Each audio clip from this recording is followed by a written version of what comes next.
This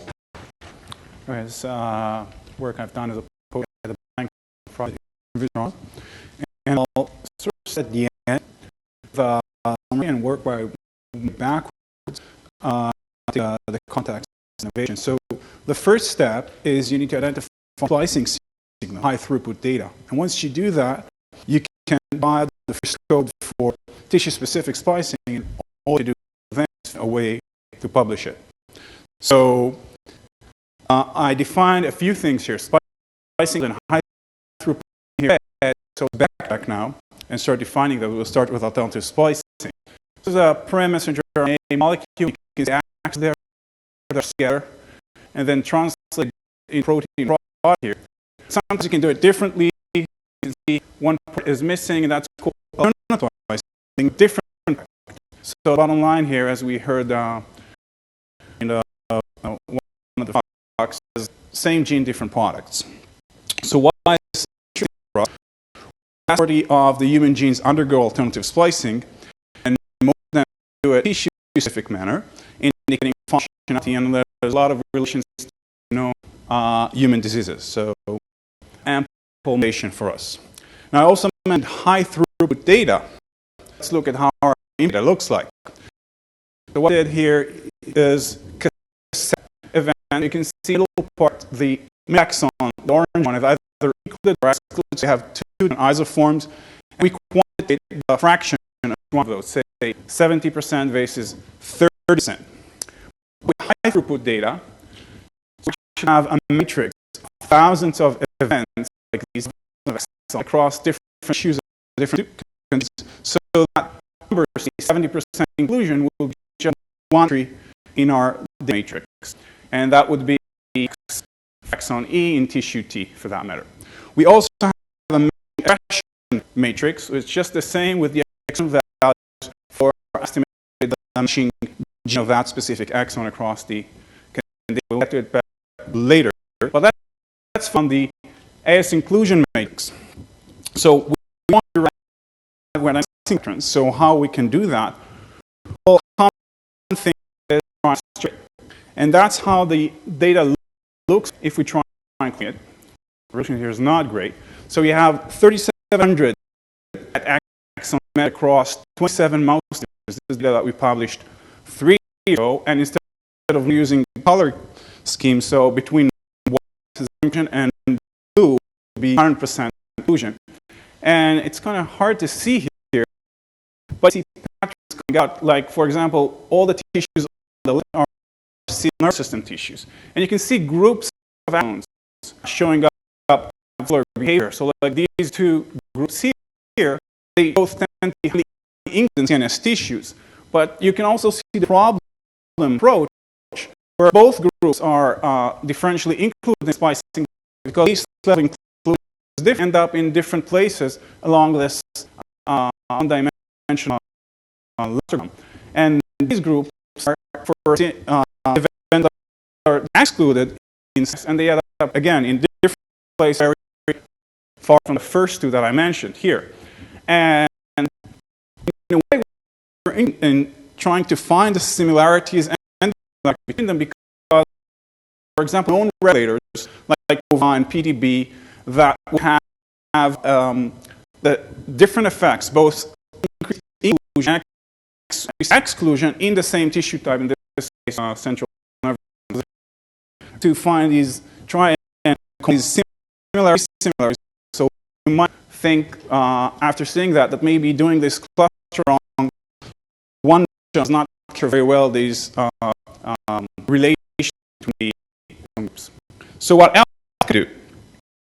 To take a small approach. So again, this is matrix, and let's take some intuition. Let's say we look at one row in the matrix. So the inclusion level profile of one event, and of course we're using a bar chart here for 4 values between 0 and 100% inclusion. So that would be one. And let's say 2 other, and they look like this.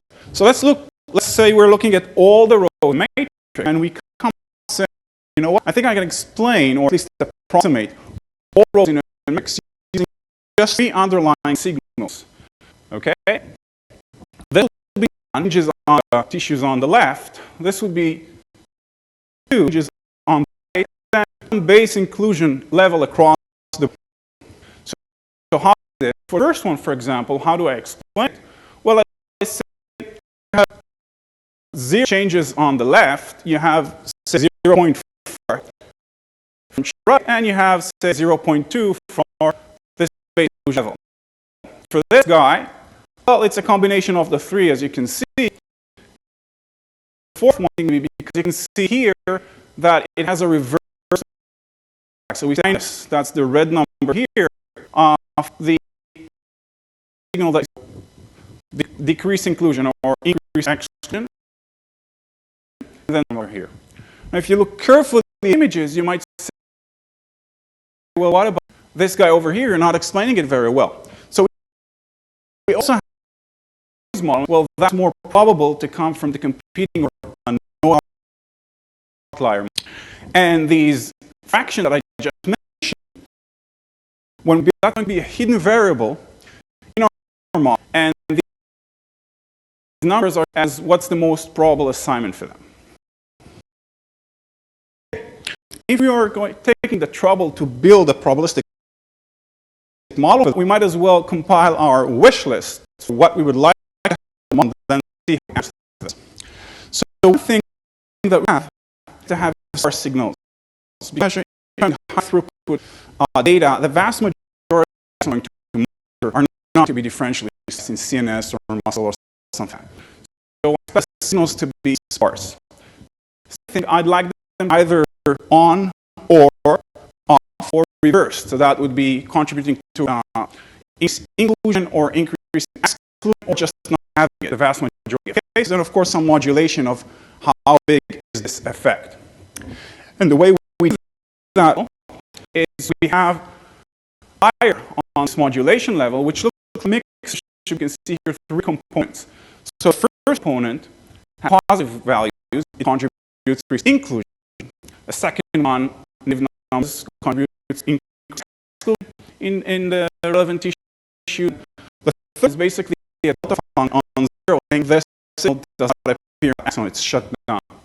And we achieve sparsity by reference to no change, the delta function. Okay, what else? We'd like to correct for expression, but because as the gene is more or less expressed, there is an effect on the overall occlusion level of axon. And we do that. We have an one, we call it lambda v, which is basically gene expression of the match gene for each one of the axons we monitor. And then the distribution for its modulation level is centered around 0. We don't really care much about this value, we just want to sort of correct this effect. Another thing is that tissue-independent inclusion. So the way it works is we're saying there should be a base inclusion. The regulators, different regulators will kick in. You have higher or lower inclusion. The way you do that is another component or a signal, lambda b, which is the base inclusion, and the for it is for positive values. So in practice, you have to have it, and then the signals are going to be added, subtracted. Okay, other things that we're interested in for prior knowledge. So what kind of prior knowledge? Is something we know what signals should be there, like differential splicing in CNS is very well known. The way we can initialize or model have 6 solutions for these underlying lambda. Another thing is sometimes we know maybe this specific measurement is more noisy than the other one, or there's low external level, so I don't really trust the fraction that you're giving me.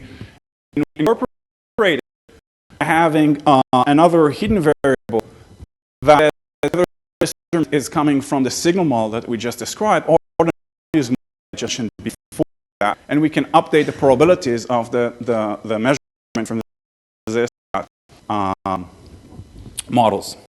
The graphical models we've just described like this, and you can see here the S to SC for each one of the 1 to C underlying nodes, where you're off or reversed, Given that, what would be distribution for patient levels? And combining all of them, you observe the X to X dimensions. These are the dimensions. They are orange. They are observed. The inclusion as a result of the combination of those.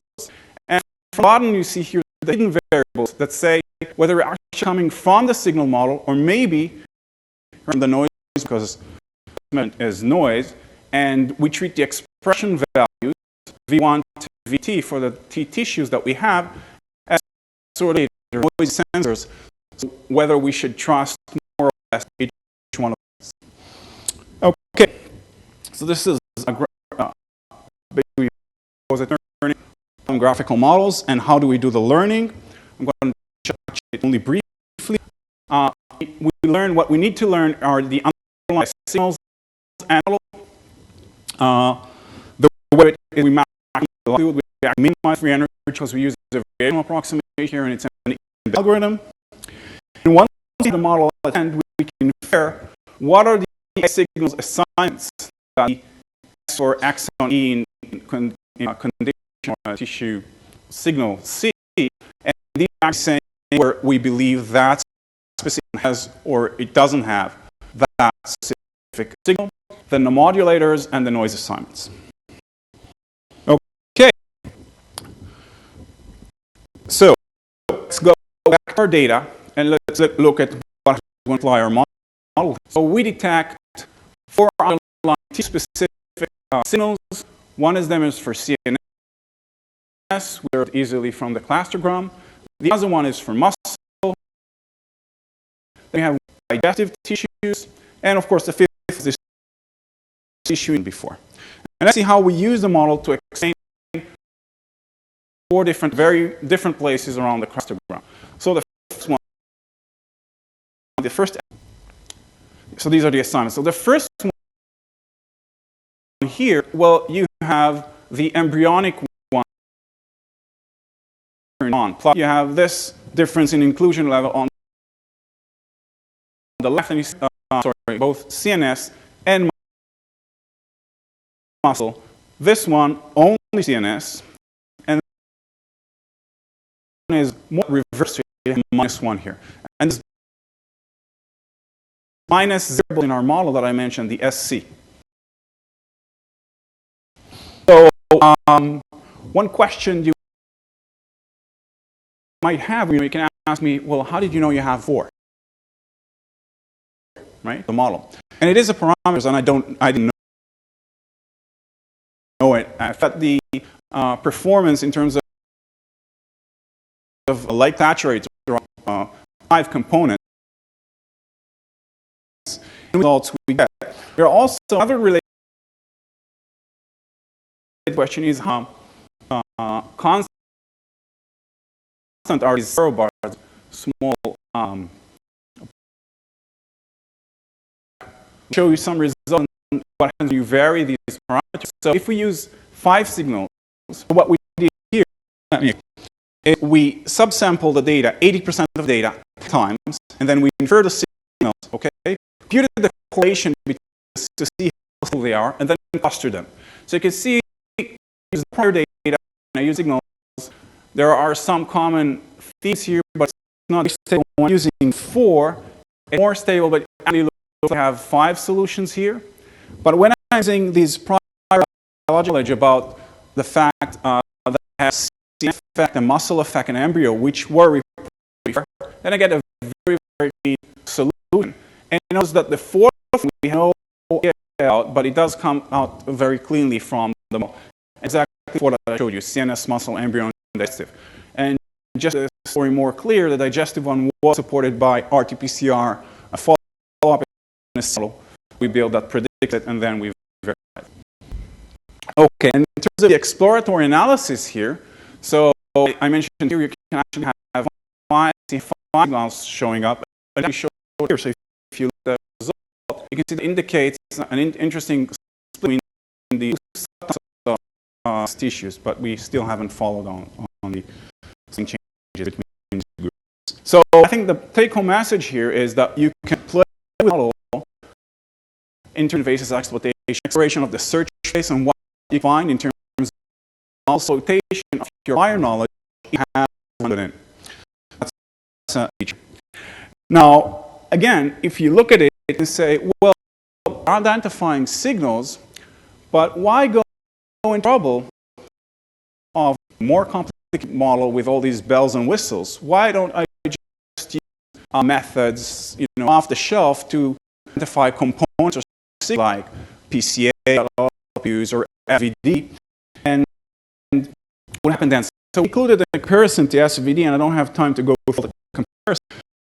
But the question that I will address here is, what is the quality? So I'm just showing you the quality of it. At the end of the day, we want to say, well, this is differential splicing in CNS. Am I right or am I wrong? So, of course, if I had the label compare performance, but of course we don't. So what can we do? So we want to compare different methods. We want to do how we want to come up with independent quality measure and methods and just see how we're doing. And we came up with, you find the feature information. I'll explain what we did. We assigned the AS signals to the variable S that I just mentioned for that are associated with high confidence for a specific signal, say, including insel. Okay. We search for non-regulatory features or motifs. For the enrichment of those features, we sum up over the entire set of these features that constitutes the feature information index. And if we do that and we compare the methods, you can see ASFA is our method, this is SVD, and the say, why don't I just define the median or the mean difference between, say, CNS and the other tissues? And that's another approach to take. And you can see that gain substantial increase into the information contained to non-regulatory elements. So, to sum up what we see so far, this is the graphical model. And what's missing is to have a sequence on top of it that you can stick on top of it. And then you can use it to predict what should be the splicing signal curves in different zones that you monitor. And that's exactly what we did. So this sequence came out of it, that paper that I mentioned, and that we're not talking about today. But interestingly, if you just look at it like this, you come from a human perspective, you can say, well, I unified framework here. And we can actually run information back and forth to improve, and that's derived and implemented originally, but we figured out somewhere along the way too hard of a sell, and then we sort of disconnected the two, and that's the way it's actually published. So what can we do with all the things? We can do a lot of stuff once we have it at hand. So we can predict unknown regulation of AS. So this is the good we're doing in microarray estimation CR, and then we can go and validate it. We can find known AS that are in genes that are associated with known diseases, and the AS disrupt functional genes. There are a few examples that we published. And we can look at the code that we derive and see what it tells us. This is another novel mechanism that identifies PTC. I remember the opening talk by Steve Brenner, beautiful talk.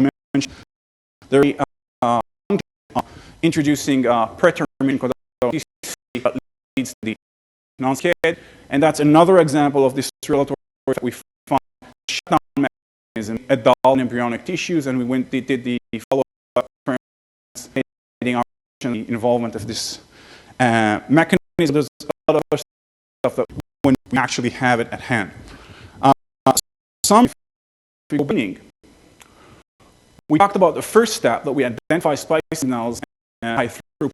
That this talk was about, and then I mentioned what we can do. We hit to predict tissue splice. I think the third step you mentioned is actually use it.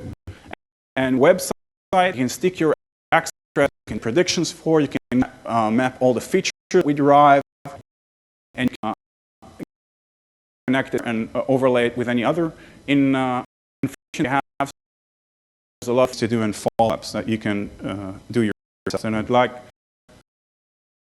to finish with the professors Brandon and Beth I'm working with, research fund, and thank you.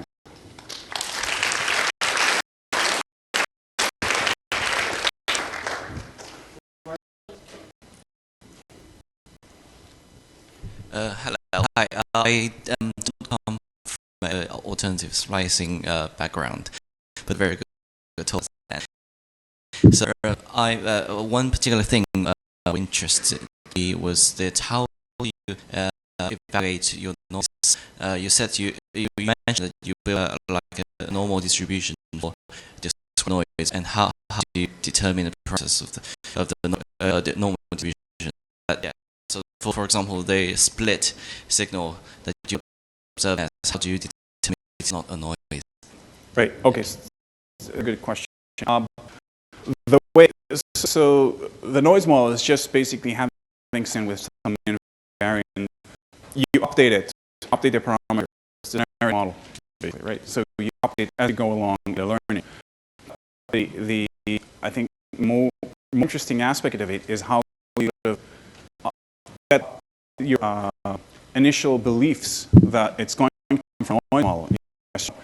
And in the supplementary information, if you look up the paper and supplementary information, applying this, and it's on looking at distributions of single kinds of noise bulbs and signal bulbs, and then basically it's a distribution we estimate the parameters using some EM, and then you get information of parameters and you stay in model to get positive distributions. In your model, you have parameters like lambda CNS, lambda so is there some physical meaning for this parameter? So these, okay, that's an explain myself. So the actual underlying signals. So these are like the bar charts that are in, these are the lambdas. So, okay, so the chains say it's the CNS or it's mostly muscle. Okay, these are the model doesn't know about in advance, and it first underlying signals. So these are these lambdas. So for one particular active hope for in CNS 0.3 in it might be. But we're more interested in saying where you have it or have it. We're less interested in the actual value, whether it has 0.3. We're more interested in this random variable on top of it, saying you have it on or reverse. Okay, for the prediction. Great talk. Thank you. Do you use any information that comes from the consistency with human mouse red? Because most of the data comes from human. There's a lot you can reduce the noise and the stability data they origin. Right. That's a very good question. So, I mean, if you look at the thing that would be full, on what point you're. So, what I presented here is just how you identify signals that you can try and predict from mouse data, and in general, it's estimated that I think around 20% of events are conserved, only around 20%. You can't just use it as an indication. That's what you're doing, the interesting stuff is, of course, that a lot of the regulation is the same. So if you do have a sequence model, then you can do the sequence model. That's what your question. We're actually using, if you look in the paper, we're using the conservation as sort of hints to improve the model. And, more accurately, what are the radios, where should they be, and stuff like that. Yeah, so it looked like basic modeling, some sparse fact analysis, you sort of stick a particular prior structure on top of these weights, and you do sort of pre-discrete priors, you have regulation and sort of state. And the motivation modeling with the knowledge that something goes up or down, because of it could you just sort of model things that have prior or something like that. So first question, whether that's correct, and whether you sort of take problems of getting the model also to converge so many problem to optimize this? Again, now we're getting Technical issue, what you do get this model to sort of convergence, meaningful, because you have a very non-lock on K in your sort of, because of this paradigm, whether you can get into whether it's practically easy or you think knowledge helps to get it to repeat solution. if you go back to one of the slides that I've been 5, 4, and using prior, how hard it is, right? Yeah, so not bad, and you get the trade-off, of exploitation. You get one solution very quickly, like in a millisecond, on a MATLAB, but that's it. Right? There's a close solution. You don't at least do these explorations, and it's stable, it's relatively stable in terms of the underlying solutions. So you don't have to play with the parameter too much, but still, prior knowledge help you to, if you want to look for specific solutions, stuff like that. You have that ability. Hi. So in your chapter, there were a list of novel motifs that to be important in the splicing code. Okay. Would you elaborate a little bit on how that was? Now we're talking about the. Yeah. Okay. So again, If you like, how that no list of motifs were selected? okay, sure. So if you look at that paper, there are different origins for the novel motifs. Ones that we consider known, in various specific trans element, like Fox, like Nova, CUGB, etc. Novel stuff came from different. One of them is our previous works. Some of them there's a scheme of possible motif that came out of conservation analysis by a paper, which Birthing, that was an expert from 2007, and we used the compendium. And then, of course, it has nothing that has to do with issues such as conservation-based analysis, and then look whether actually move the code and find things that are relevant there. And on top of it, we also has search. And when we look for active elements, to see where a specific region, if you mutate it, we did a lot of analysis in the paper. So the analysis there came from unbiased research. So we ran our own algorithm, of course, it isn't, right? And we did the analysis, and it seemed to be working. And that, like, how those features. So thank you.